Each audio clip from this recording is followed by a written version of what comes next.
Bonjour, je vous retrouve aujourd'hui avec un nouveau tuto vidéo pour Show and Flower. Alors, nous continuons, nous entamons la deuxième partie de cette série Terre de Pirates. Alors, je vais vous montrer donc ce que j'ai réalisé. Donc, j'ai fait un deuxième timbre sur le thème toujours coucou de l'exotisme. En fait, après, je suis partie en fait avec cette planche de tampon. Donc, j'avais utilisé juste le palmier pour le petit timbre d'avant avec la jeune fille pirate. Et en fait, là, j'avais envie de travailler en fait cet univers-là. Donc, je pouvais pas tout mettre sur un seul timbre. Alors, enfin, on peut toujours trouver des solutions, hein.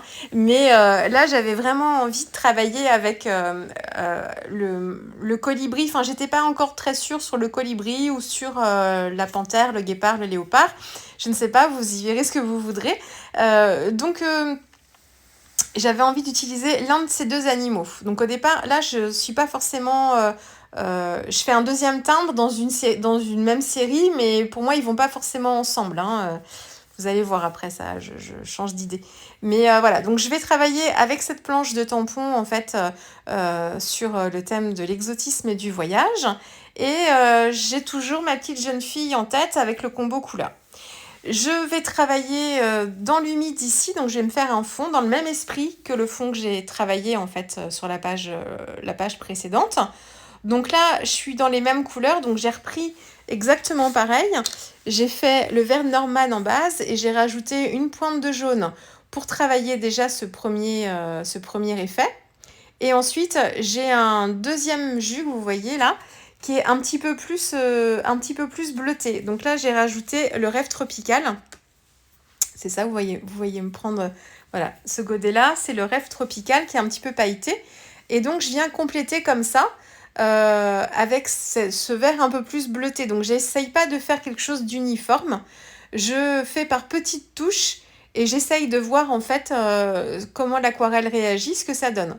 Je veux garder un espace blanc sur le côté en haut à gauche. Donc, quand je vois que l'aquarelle se diffuse un petit peu trop, je rince bien mon pinceau, je retire l'excédent d'eau sur un chiffon et je viens en fait pousser les pigments et les récupérer un petit peu sur le pinceau pour en fait ça me crée déjà un flou sur ce côté-là et ça me permet de contrôler un petit peu la diffusion des pigments, de les contenir un petit peu plus. Là, je me rends compte que c'est pas assez contrasté, je veux un peu plus de bleu, d'aquarelle bleue, donc je remets un petit peu et je contrebalance avec une aquarelle un petit peu plus verte. Donc j'ai toujours les deux mélanges que vous voyez là et c'est toujours les mêmes couleurs à chaque fois, c'est juste le dosage entre l'une et l'autre qui va faire un peu, qui va créer une nuance différente et qui va me créer aussi un intérêt dans mon fond de page. Je veux pas forcément quelque chose, une couleur qui vienne jusqu'en bas. Donc quand je vois que ça se diffuse un petit peu trop, comme mon papier était mouillé sur toute la surface, encore une fois, je viens récupérer en fait l'excédent avec mon pinceau bien rincé. Là, je suis en train de réfléchir. Là, vous avez vu, je sais pas si j'ai utilisé encore le jaguar, le léopard ou voilà la panthère. Donc bon, je commence. Il me faut un motif de je veux la branche, je veux la liane, je veux tout ça. Donc je commence déjà par faire ça, puis après, je verrai. Donc je travaille, je vais détourer mes éléments et je vais les coller par-dessus. Là, je m'embête pas à travailler d'abord une scène avec tous mes tamponnages et à venir travailler mon aquarelle par-dessus. Alors je le fais aussi ça. Mais ici, j'avais envie de travailler mes éléments séparément et de venir les détourer, puis de pouvoir les placer un petit peu où je voulais. Donc là, ça me laisse plus de liberté et je ne suis pas figée par la mise en page que j'ai choisie dès le départ. Ça me laisse libre de faire ce que je veux après. Donc la mise en couleur de l'arbre, donc je suis toujours avec les aquarelles Isaro. J'ai dû travailler avec le brin de Mars en base et ensuite j'ai ajouté un petit peu de sépia à mon mélange pour travailler les contrastes. Et puis pour travailler les feuilles, eh bien c'est comme pour le timbre précédent, c'est le vert de vessie avec un petit peu de jaune. Et ensuite je viens intensifier un petit peu plus en faisant un mélange un petit peu moins dilué. Donc ça, c'est pour les plus grosses feuilles. Et puis pour les plus petites, je viens les travailler un petit peu plus bleutées. Donc là, en fait, j'ai dans l'idée d'utiliser le même combo couleur que pour le premier timbre que j'ai fait. Donc si je reprends mon combo couleur, J'avais un fond qui était plus dans les bleus verts. J'avais mes feuilles de palmier qui étaient vraiment vertes, type vert de vessie. Et sur la jeune fille, j'avais du bleu. Donc là, j'essaye déjà sur cette branche de retrouver un petit peu ce combo couleur. On a aussi sur la branche le côté, le travail de la couleur un peu marron du bois qui va aussi rappeler un petit peu la couleur de la chevelure de la jeune fille pirate aussi. Donc on va retrouver à peu près chacune des couleurs du premier timbre, on va les retrouver un petit peu sur celui-ci. Là, je vais travailler mes feuilles de palmier séparément pour pouvoir les détourer et les recoller encore là comme je voudrais. Donc, je ne me préoccupe pas trop de leur positionnement pour l'instant. J'en ai fait plusieurs et je vais voir après comment je les place. Comme je ne sais pas quel élément central je vais encore ajouter, ça me laisse encore une fois la possibilité d'être... ça me laisse plus de liberté en fait. Donc là, je continue, le combo couleur, je l'ai déjà parce que c'est le même que celui que j'ai utilisé pour la page précédente. Donc ça, j'ai pas de réflexion là-dessus à avoir. Donc là, c'est vraiment du plaisir. Les feuilles de palmier, je les ai déjà mises en couleur sur la réa précédente. Donc j'ai déjà cette expérience-là. Donc là aussi, ça va vite. Je vais pas utiliser mes crayons aquarellables ici. Je travaille directement avec mes aquarelles. Je travaille dans l'humide et j'essaye de trouver du contraste, des effets de volume et tout. Voilà, j'essaye de faire ça. J'essaye de travailler pour placer les ombres. J'essaye de faire en fait un trait sur la partie centrale de la feuille. Et ensuite, j'essaye de partir en dégradé un petit peu comme ça. Et ce que je vais faire après, donc vous voyez, ça crée tout de suite un effet de volume. Et ce que je vais faire après sur certaines, c'est que je vais travailler seulement un seul côté de la feuille en couleur un peu plus foncée. Et je vais laisser l'autre côté en fait plus clair pour créer un effet de de feuille de palmier un petit peu recourbée. Et certaines parties sont dans l'ombre, la partie qui est la plus recourbée et celle qui est plus bombée vers le haut, plus vers la lumière. Je reprends chacun des détails avec mon crayon gel. Donc là, c'est un crayon Pilo, je crois. C'est une taille assez fine. Je fais ça systématiquement. Quand je le fais pas, je trouve que ça manque de quelque chose. Et en fait, ça rajoute tout de suite du détail et du contraste. Là où l'aquarelle peut venir estomper un petit peu les traits du tampon, suivant les couleurs d'aquarelle qu'on utilise, et bien là, ça vient reprendre tout ça et donner un petit peu plus de détails et de contraste. Et je le fais presque systématiquement. Alors, j'ai choisi mon personnage, ce sera ce joli colibri. Et donc, comme il me manque du bleu sur ma scène, j'ai fait les feuilles de palmier, j'ai fait la branche, j'ai fait les toutes petites feuilles, en fait, sur le tronc d'arbre, je les ai faites bleues, mais du coup, il va me manquer un élément principal bleu. Et je décide de travailler le bleu sur le joli colibri. Donc là, je me fais plaisir.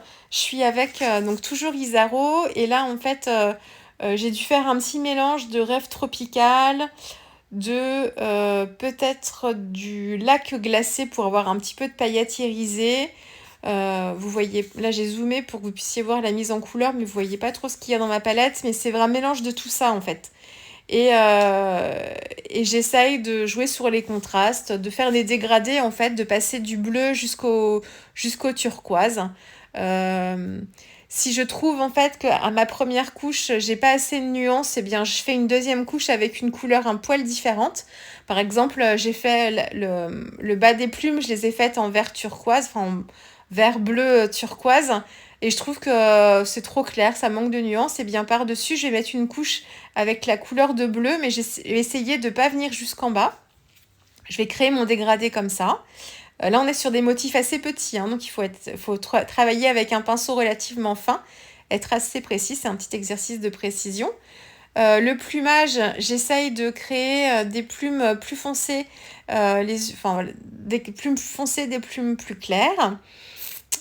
J'ai fait plutôt la tête plutôt claire, donc on est presque sur le blanc du papier là. J'ai étiré l'aquarelle en fait de manière à ce qu'elle s'estompe de plus en plus pour récupérer vraiment un peu le blanc du papier à cet endroit-là. Je voulais pas faire une tête trop foncée. Et puis voilà. Bon, le détourage n'est pas trop compliqué, hein, du colibri, ça va encore. Et en fait, alors là, qu'est-ce que j'ai fait? Eh bien, j'ai tamponné mes motifs j'allais dire de sapin, n'importe quoi. On n'est pas à la montagne, là. De palmier, parce que comment j'ai tamponné mes palmiers que 2 fois, donc je peux rajouter que 2 motifs. Alors j'aurais pu en tamponner d'autres, hein, mais j'avais pas envie de faire une session de détourage un peu trop longue. J'avais envie de me faciliter un petit peu la tâche. Donc en fait, j'ai tamponné mon motif de palmier sur mon fond qui était déjà coloré. C'est pas grave, hein, il est plutôt clair mon fond. Et en plus, il est un peu vert bleuté. Et en fait, je viens travailler le ton sur ton à ce moment-là. Donc je récupère l'aquarelle, le verre de vessie avec un peu de jaune Isaro qui m'a servi à faire la mise en couleur des palmiers, hein, juste avant. Et je vais travailler le contraste et le ton sur ton à ce moment-là. Ça, je peux le faire parce que mon fond est plutôt clair. Donc en fait, je vais venir rajouter des couches successives qui vont être plus soutenues. J'aurais eu du mal si par exemple j'avais voulu mettre enfin, les teintes de jaune en règle générale, si on les applique pas directement sur un papier blanc, c'est un peu compliqué. Donc là, j'aurais pu avoir une teinte de vert à la limite. J'aurais mis du jaune, j'aurais eu comme ma base en dessous était bleu-vert, j'aurais eu un peu de vert. Ça aurait été un vert plutôt lumineux. Mais là, en fait, j'ai pas de souci. J'ai une couleur plutôt intense et qui vient prendre le pas sur le fond. Et ça me crée comme ça des petits effets plutôt sympas. Vous voyez, il y a quand même une luminosité qui arrive avec le jeu de la mise en couleur, hein. Donc, je vous le redis pourquoi je fais ça. Parce que j'ai pas envie de faire trop de détourage. Est-ce que j'aurais pu les tamponner dès le début? Oui, mais à ce moment-là, je savais pas que j'allais avoir besoin de faire ça.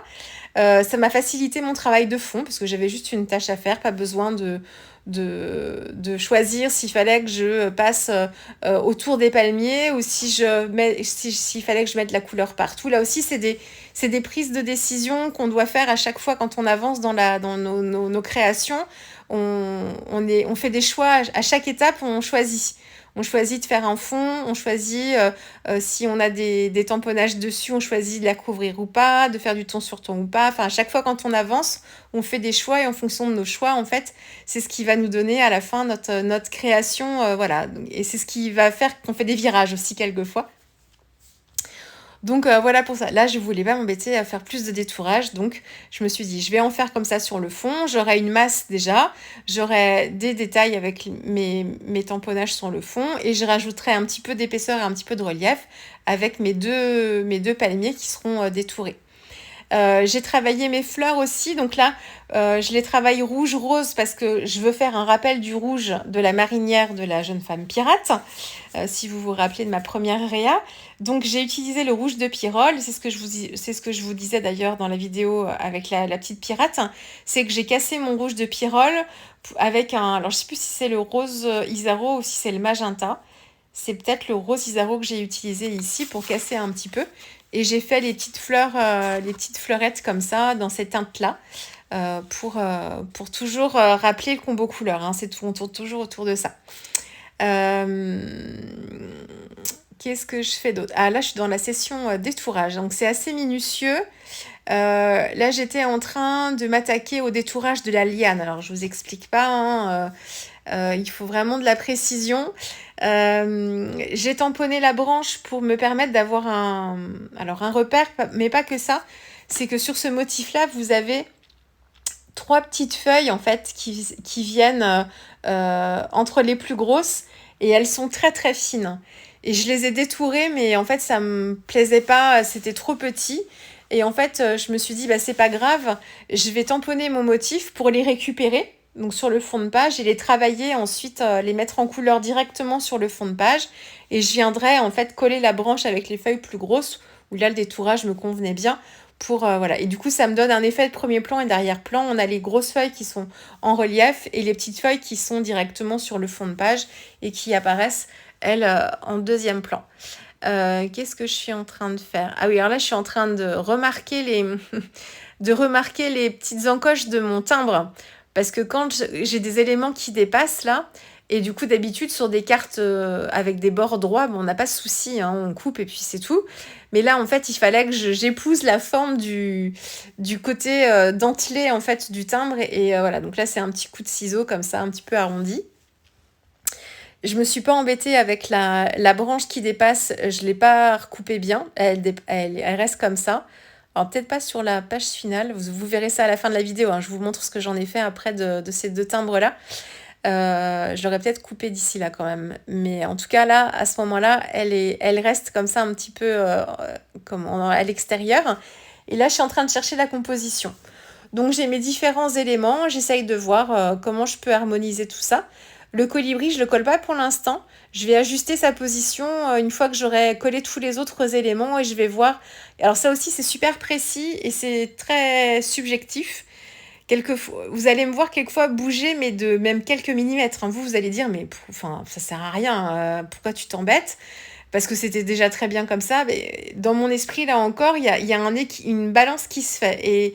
Et quelquefois, ça se joue à pas grand-chose. Et quelquefois, quand même, l'équilibre d'une page, il est là-dedans, en fait. Il est dans les détails, dans la position. Quelquefois, quelques millimètres en haut, en bas, à droite ou à gauche, et ça change tout. C'est le côté un peu précis aussi de la composition. Et là encore, c'est quelque chose auquel on réfléchit pas quand on le fait. C'est juste, on va regarder la réa et on va trouver qu'il y a quelque chose qui va pas. Et on va essayer de bouger un petit peu les éléments pour voir comment est-ce qu'on peut trouver le meilleur équilibre. Là, je vous la montre finie. Alors, restez, je vais vous montrer après, vous allez voir un 3e timbre, parce que du coup, j'en ai fait 3, et ça va donner un triptyque. Donc, je vais vous montrer ça juste après dans la vidéo. Là, je vous montre ce que ça donne. Donc, là, elle est beaucoup plus vibrante que ça. Les couleurs sont pas fidèles là, c'est beaucoup plus vibrant que ça. J'ai fait des gouttes de Posca blanc pour apporter un petit peu de lumière. J'ai mis un petit peu de Posca. Alors, c'est pas du feutre acrylique cette fois. Ah là, vous voyez la fin. C'est pas du feutre acrylique, c'est un crayon de couleur Posca que j'utilise quelquefois pour mettre mes touches de blanc. Donc là, voilà le triptyque. Donc, la jeune fille pirate. Là, c'est celle que je viens de faire avec vous. Là, vous voyez un peu mieux les couleurs. Et du coup, j'en ai fait une 3e avec la même planche de tampon, où là, j'ai utilisé le petit léopard jaguar panthère. Et on est dans le même combo couleurs, les mêmes couleurs de fond, tout pareil. Vous retrouvez le palmier, la branche, je l'ai mise dans l'autre sens et j'ai découpé la liane pour qu'elle vienne en fait se placer en dessous cette fois. Parce qu'autrement, elle se retrouvait en l'air. donc, je l'ai juste coupé puis je l'ai mise en dessous, hein, tout simplement. Et là, je vous montre juste. Donc là, je suis sur un papier aquarelle. En fait, c'est le papier qui me sert à mater mes cartes. C'est le papier aquarelle Gerstacker qui est pas très épais. Il doit faire 200 grammes, je crois. Et en fait, il est de la même couleur que mon papier coton. Donc, c'est pour ça que j'aime bien l'utiliser, celui-là. Et puis, il coûte pas trop cher. Donc, c'est bien suffisant pour mater mes cartes. Et donc là, je vais me faire un triptyque. Donc, je place ma petite jeune fille pirate. Donc ça, c'est le premier timbre que j'ai réalisé. Et pour moi, c'était une seule réalisation. Je comptais pas faire ça au début. Là, je vous montre le 3e timbre que j'ai fait pour compléter la scène. Et alors, je mets pas de colle parce que je sais pas si après, là c'est pour vous le présenter et puis je pense que je vais pouvoir l'envoyer comme ça aux sœurs Chou. Mais je savais pas encore si j'allais pas me faire un petit album avec ou pas. Donc j'ai préféré pas coller avec la tacky glue. J'ai juste mis du double face et je peux l'enlever après plus facilement. Et voilà. Et donc voilà mon triptyque. Et je suis envoûtée en fait par... j'ai l'impression d'y être quoi. Je suis dans Pirates des Caraïbes, on y est vraiment. Ouais, je trouve ça vachement, vachement agréable. Et du coup, ça permet comme ça quand on travaille sur des petits formats, ça permet de pas se lancer quelquefois, je vous le redis ça aussi, mais quelquefois on peut se sentir un peu perdu dans les grands formats de pages d'art journal. Là par exemple, si j'avais travaillé mon format tel quel, là, donc dans cette grande bande, alors moi j'ai un peu l'habitude maintenant, donc je me perds moins, mais quand on commence l'art journal ou quand on est moins à l'aise, les grands formats peuvent perturber parce qu'on a peur il faut combler en fait l'espace. Et ça peut faire peur au début. C'est un peu l'angoisse de la page blanche. Alors que si on travaille sur des petits supports, un coup de tampon, enfin 2-3 coups de tampon, puis ça suffit. Voilà, il y a assez d'éléments. On a quelque chose avec du contenu, quoi.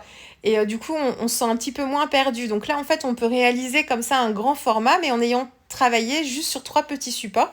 Et ça permet aussi de pouvoir travailler un thème ou une thématique comme ça. Donc après, c'est très bien d'en faire des... On peut les mettre sur un petit... On peut se faire un petit accordéon. C'est ce que je pensais faire autrement. C'est de me faire un support papier accordéon où j'aurais mis... Je les aurais collés dedans. Je m'en aurais peut-être fait une petite quatrième d'ailleurs. Un peu dans cet esprit. Et ça m'aurait fait comme ça un petit dépliant, une sorte... en carnet de voyage entre guillemets. Mais là, on n'est pas trop dans le carnet de voyage non plus. Il y a un peu trop de détails dans les mises en couleur, et puis dans le détourage surtout, hein, parce que là j'ai fait pas mal de détourage quand même sur les 3 scénettes. Et voilà, c'est pour vous donner des petites idées comme ça, pour pas vous bloquer sur un format si vous voulez faire grand, mais vous pouvez faire grand en ayant fait plusieurs fois petit. Ça peut vous donner aussi quelque chose de sympathique. Je vous laisse avec les dernières photos, et puis on se retrouve très vite avec une prochaine vidéo. Allez, au revoir.